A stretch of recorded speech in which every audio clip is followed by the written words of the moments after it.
Bonjour à tous, je vais vous proposer du coup une correction pour les exercices bilan sur la lumière. Donc pour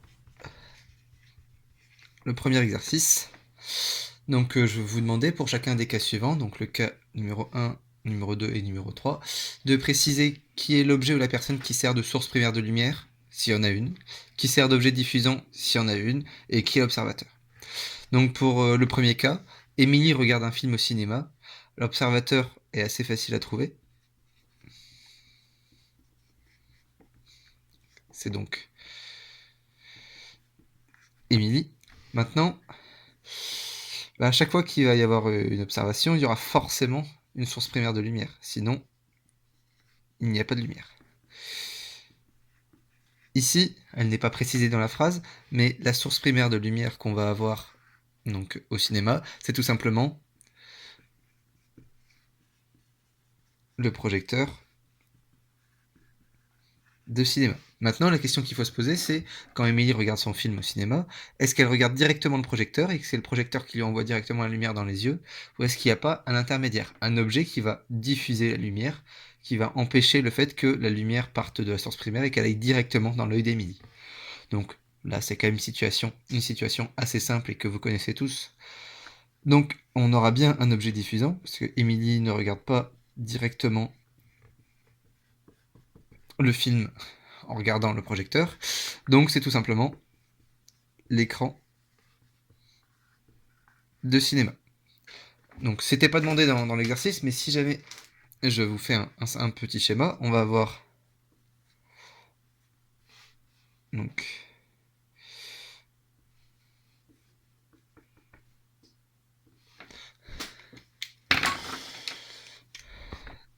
la source primaire, l'objet diffusant et l'observateur. Donc la lampe va envoyer la lumière dans toutes les... Alors là, je fais ça à main levée, normalement, il faudrait tracer ça à la règle.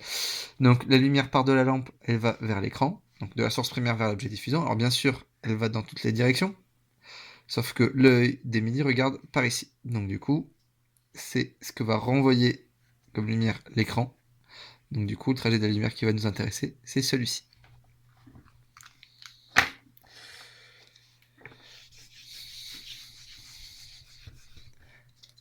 Pour la deuxième situation, on va être dans un cas assez similaire. Non, Edgar observe son assiette à la lueur d'une bougie.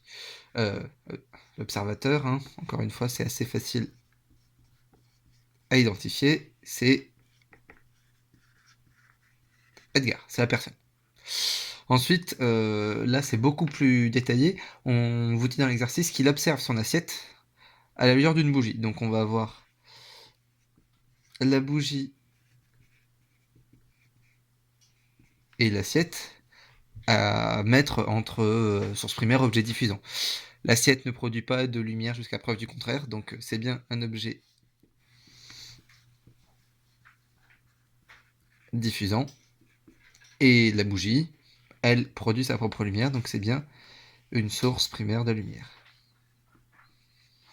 Je vais faire comme pour tout à l'heure, je vais faire un schéma, donc hop. On va voir l'assiette. La tête d'Edgar,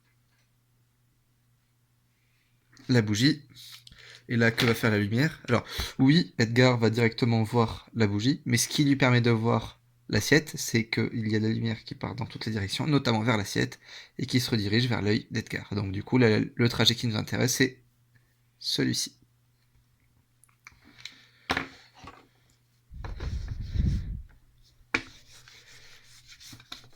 Pour la troisième et dernière situation,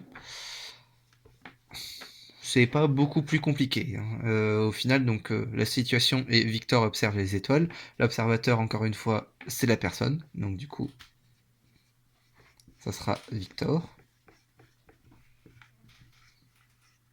Maintenant, Victor observe quoi? Les étoiles. Donc ça, c'est l'objet qu'il regarde directement. Sauf que les étoiles, ben, elles produisent elles-mêmes leur lumière. Donc, objet diffusant ou source primaire, tout simplement. Source primaire. Et encore une fois, si je fais un schéma, donc on va avoir les différentes étoiles. Donc là, c'est vu de dessus, hein, avec le regard de Victor qui est par là. Chaque étoile, on va envoyer de la lumière dans toutes les directions. Notamment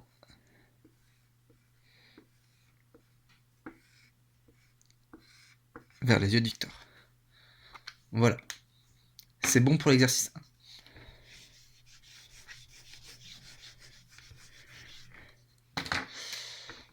Pour l'exercice 2 ensuite. Donc l'exercice 2 est un petit peu plus complexe. Donc première question, explique par un schéma et ou des phrases le trajet que fait la lumière lorsque Tom observe la Lune. Et on a un schéma de la Lune, donc que je vais schématiser ici, avec la partie sombre et la partie éclairée. Alors, je vais faire un premier schéma, je l'effacerai, j'en ferai un deuxième pour bien vous expliquer. Mais dans l'idée, nous avons, donc encore une fois, c'est bien un schéma, donc c'est pas du tout à l'échelle. Donc ceci est la Terre, et je vais représenter le champ de vision, on va dire, la direction vers où regarde du coup Edgar. Pardon, pas Edgar, Tom. Tom regarde vers la Lune. Donc du coup, là, la photo, hein, on voit bien que autour de la photo, c'est noir. C'est bien la nuit. Donc, c'est-à-dire que nous avons le soleil qui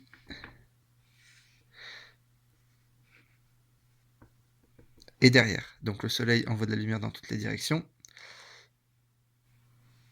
Cette zone-là de la Terre, il fait jour. Cette zone-là de la Terre, il fait nuit. Nous avons bien ici Tom qui observe la Lune de nuit. Et donc du coup, je vais représenter en vert le trajet de lumière que va faire donc le trajet que va faire la lumière pour que Tom observe la face éclairée, entre guillemets, la face claire de la Lune. Donc le rayon part du Soleil, va sur la Lune, donc le Soleil est bien une source primaire, et ensuite cette lumière est directement diffusée par la Lune et retourne directement à l'œil de Tom. Donc pour la partie éclairée, c'est assez simple. Pour la partie sombre, c'est un peu plus complexe, parce que là, donc la lumière est en ligne droite, et je ne peux pas tracer de rayon lumineux qui va directement du Soleil vers la partie sombre. Et pourtant, il y a bien de la lumière, hein, la fin du trajet, c'est bien, il y a quand même, on voit la Lune, donc il y a bien de la lumière qui part de la partie sombre de la Lune et qui se dirige vers les yeux de Tom. Donc la proposition que je vous fais est la suivante. Il y a de la lumière qui part, la seule source primaire là, dans notre situation, c'est le Soleil. Donc du coup, la lumière va vers la Lune. La Lune renvoie de la lumière dans toutes les directions. Par exemple, ici. En effet, légèrement, mais là où se situe Tom, il est éclairé par le clair de lune. Il arrive à y voir, donc c'est bien qu'il y a de la lumière qui arrive autour de lui. Et la Terre est un autre objet diffusant. Donc du coup, la lumière, à ce point-là, va repartir encore une fois dans toutes les directions, avec moins d'intensité bien entendu, mais elle va repartir, notamment éclairer la Lune.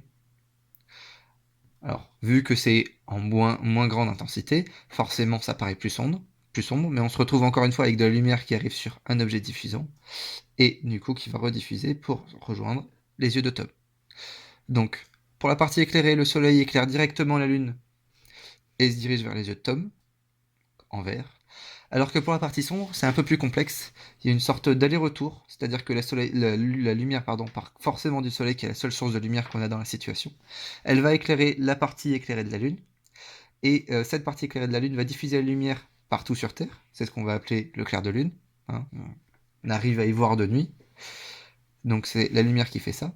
Et la Terre va rediffuser cette lumière dans toutes les directions, notamment vers la partie sombre. Puis, du coup, cette partie sombre est quand même éclairée, donc elle va renvoyer la lumière dans toutes les directions, notamment vers les yeux de Tom. Voilà pour la première question.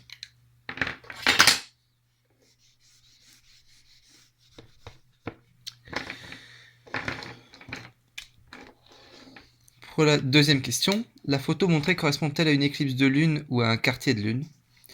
Alors, il faut un petit peu réfléchir pour le comprendre, mais si je fais un schéma de un quartier de lune, par exemple, donc on va voir la Terre, le Soleil et la Lune. Le Soleil, hop, il éclaire la Lune, et toute cette partie-là de la Lune est éclairée, et du coup, toute cette partie-là est à l'ombre. Éventuellement, la Lune peut renvoyer de la lumière dans toutes les directions, et la Terre peut rediffuser, éclairer très très légèrement celle-ci. Mais on voit bien que là, dans cette situation, toute la lumière qui éclaire la Lune vient de la droite. Donc du coup, on est dans le cas de quartier de Lune. Maintenant, alors je vais garder ce schéma dans un coin et vous en faire un deuxième ici. Si je suis dans le cadre d'une... Alors d'ailleurs, je vais... Quartier de Lune ici. Si je suis dans le cadre d'une éclipse de Lune, telle que vous l'avez vu sur l'activité et ou dans le cours, on va avoir le Soleil, la Terre et la Lune. Hop, alors je vais la décaler un petit peu. Donc cette fois-ci,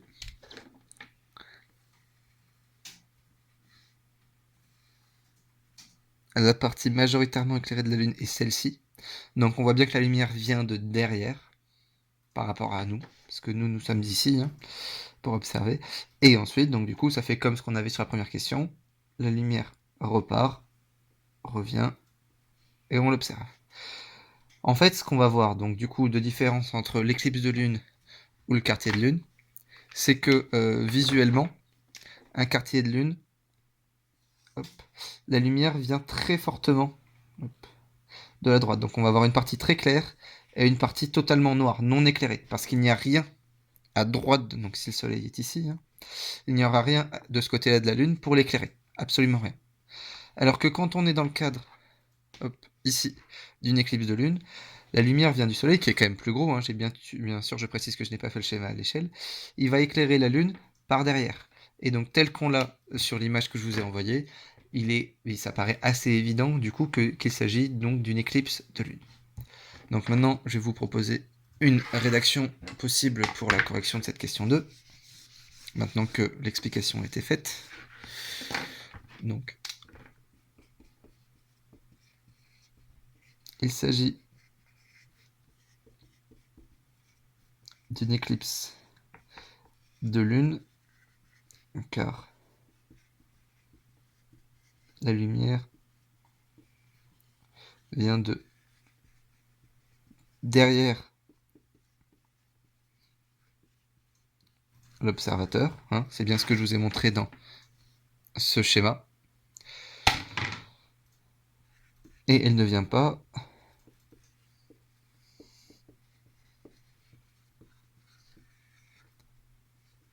de côté, comme pour un quartier de Lune, comme je vous ai montré sur le schéma que je viens d'effacer.